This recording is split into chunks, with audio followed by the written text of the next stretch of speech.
Good evening, everyone, and thank you for that wonderful introduction.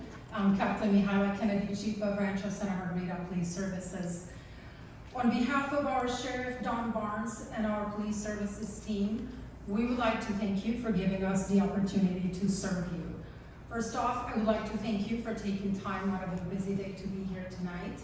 It gives me great comfort to see the level of support and partnership and engagement from our community. It is an honor and a privilege to serve you. I would also like to take a minute to thank our Division Commander, Jared Dole, for being here tonight. I've been with the department for 24 years and working with this community for approximately 15 months. And while working in various capacities, different ranks, I was directly involved in mudslide evacuations and multiple fire evacuations.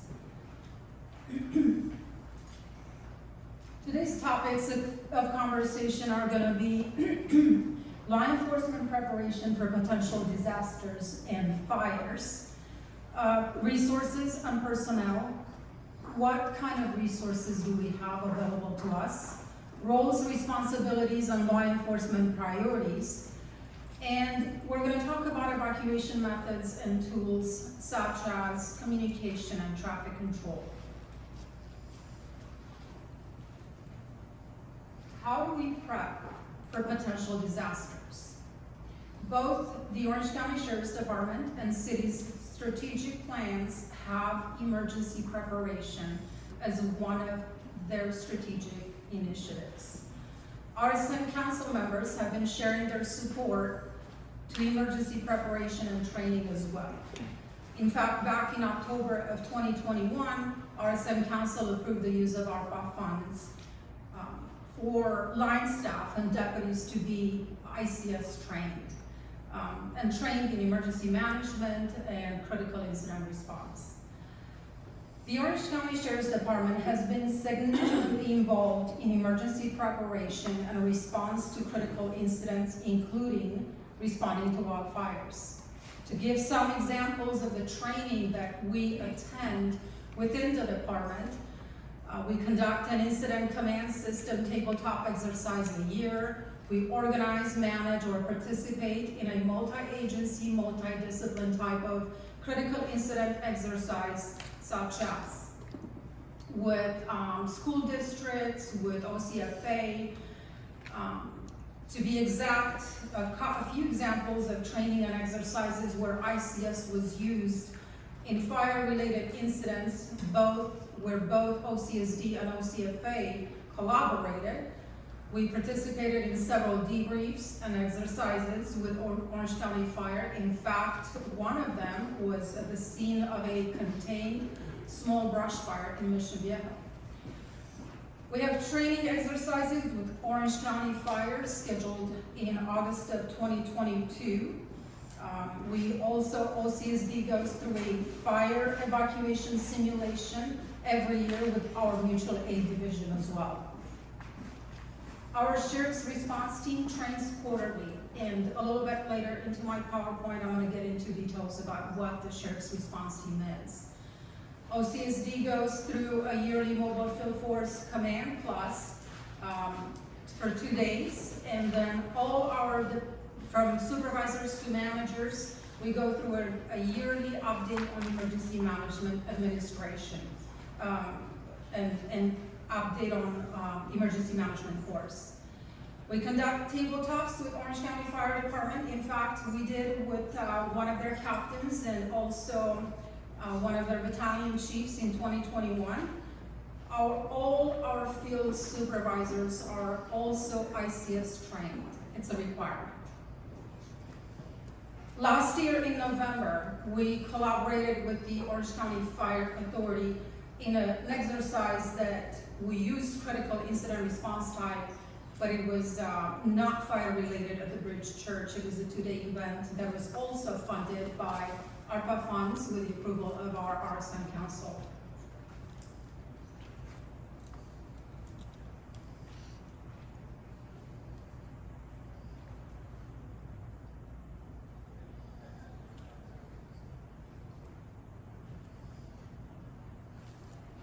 I'm gonna talk a little bit about contract policing and what kind of resources our contract brings to the city. The city of Rancho Santa Margarita contracts police services from the OCSD. We have 29 staff members at various ranks and various positions within the city of Rancho. And there are several benefits to contracting with the Orange County Sheriff's Department. One of which is that we are part of a larger resource pool. We have the resources and we can bring resources.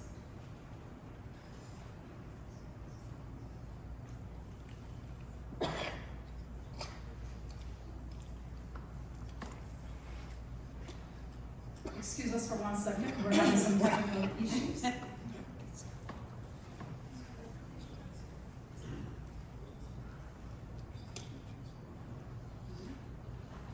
you go. When we're talking about OCSD resources, this is what we have available on duty.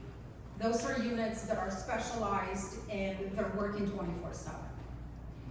And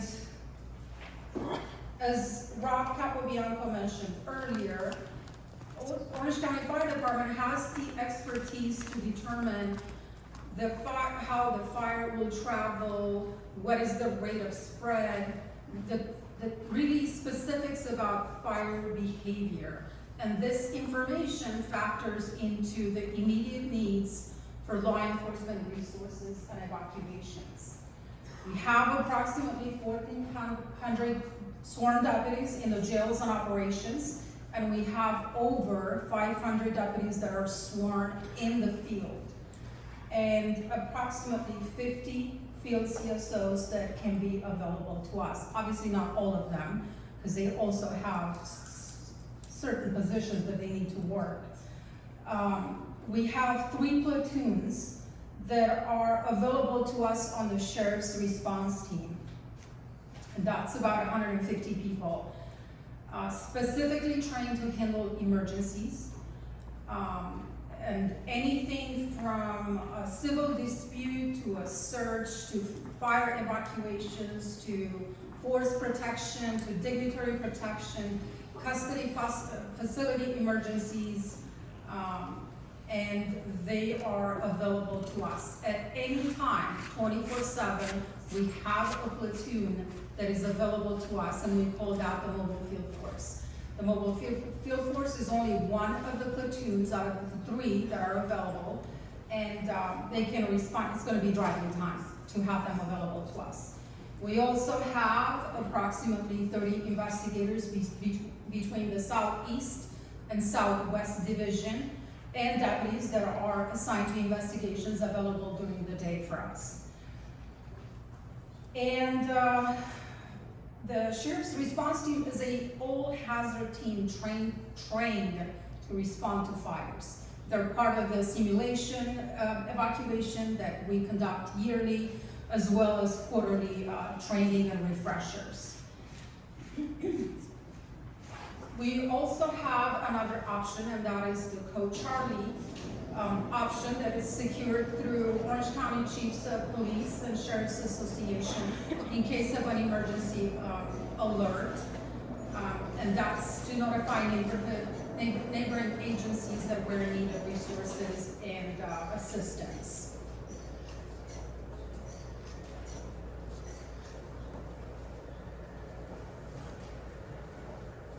What are our roles in law enforcement? What are our responsibilities? We're going to be working with the Orange County Fire. We're going to be working with Orange County Emergency Management. We're going to be working with the city EOC. As we move through the 4 phases of the event, which are going to be mitigation, preparation, response, and recovery. Even though law enforcement plays a vital role, we have a secondary role when it comes to evacuations. We liaison with the Orange County Fire, and we provide support for evacuations and traffic control, and we are 100% responsible for evacuations. We immediately unify command with Orange County Fire to ensure that we all make efficient and consistent and timely decisions for our citizens.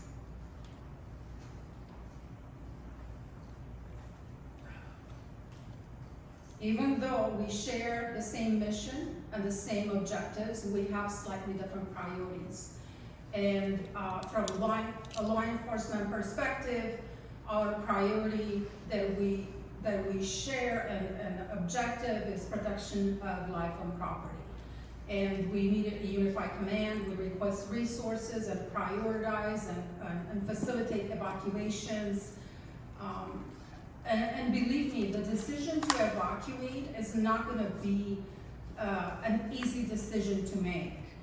We know that displacing people out of their homes for a couple of days is gonna be a huge inconvenience. And it's gonna be given a lot of thought. Also, another priority for law enforcement is to provide a staging area, traffic control, any kind of hard closure checkpoints, direct traffic, road closures, coordinate public information and emergency notifications. And some of this notification is gonna come either from the city or from the county.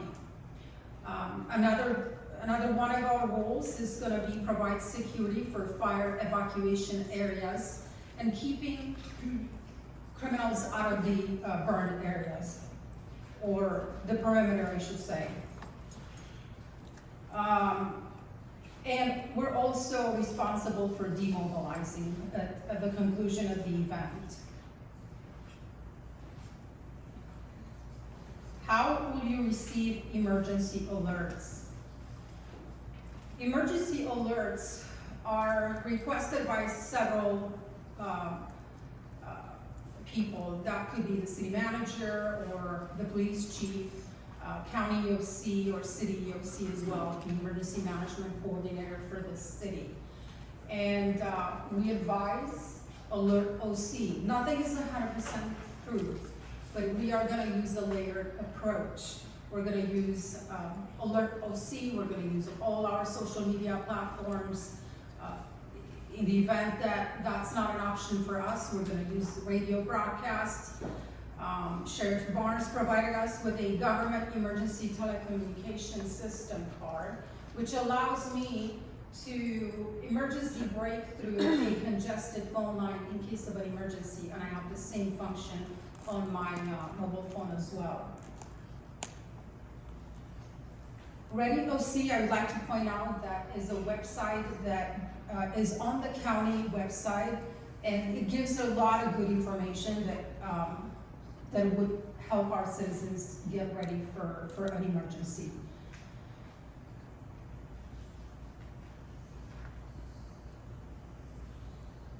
We just talked about alert OC.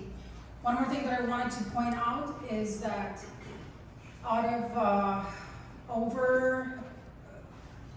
around 50,000 residents that we have in the city of Rancho, would you be surprised if I told you that about 20% only signed up for alert OC? Please take the time, if I could advise our community members to take the time to go in, to sign in, and check the right settings so you can be at least informed.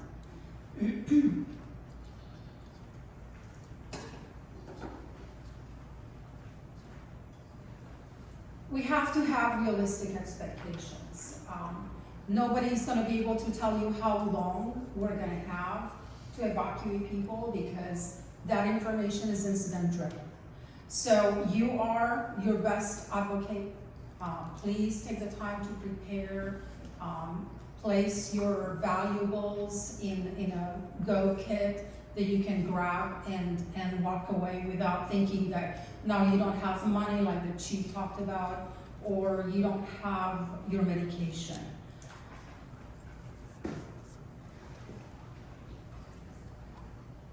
As I mentioned earlier, we're going to use a layered approach. So we're going to use everything that is available to us, not just alert OC, all our social media platforms. And no emergency notifications are 100% proof. Getting people out, what can a homeowner do to help us be successful? My best advice is that we ask you to cooperate with us like you have been since I've been in the city. Partner with us and leave the home when you're asked to leave.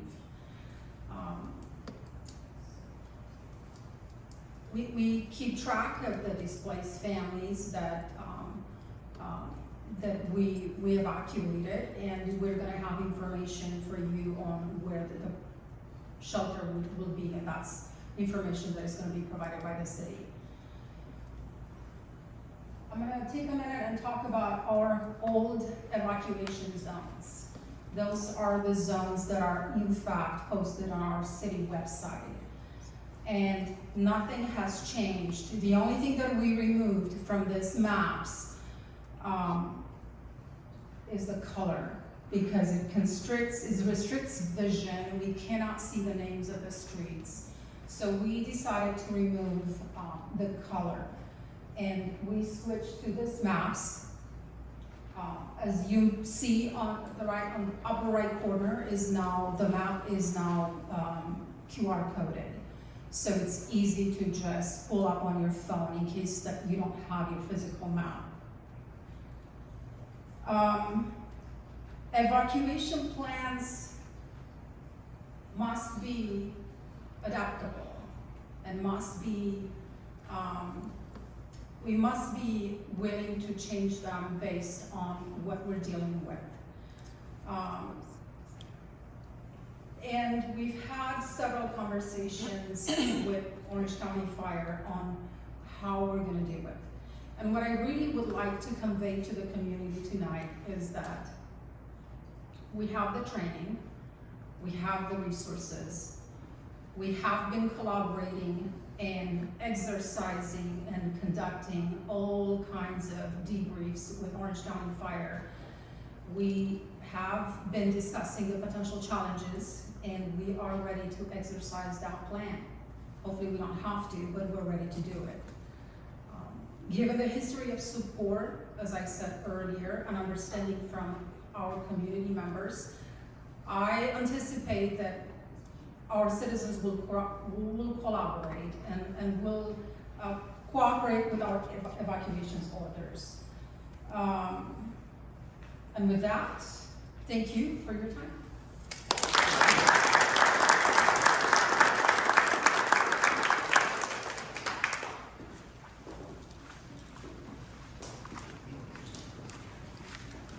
Thank you, Captain Can.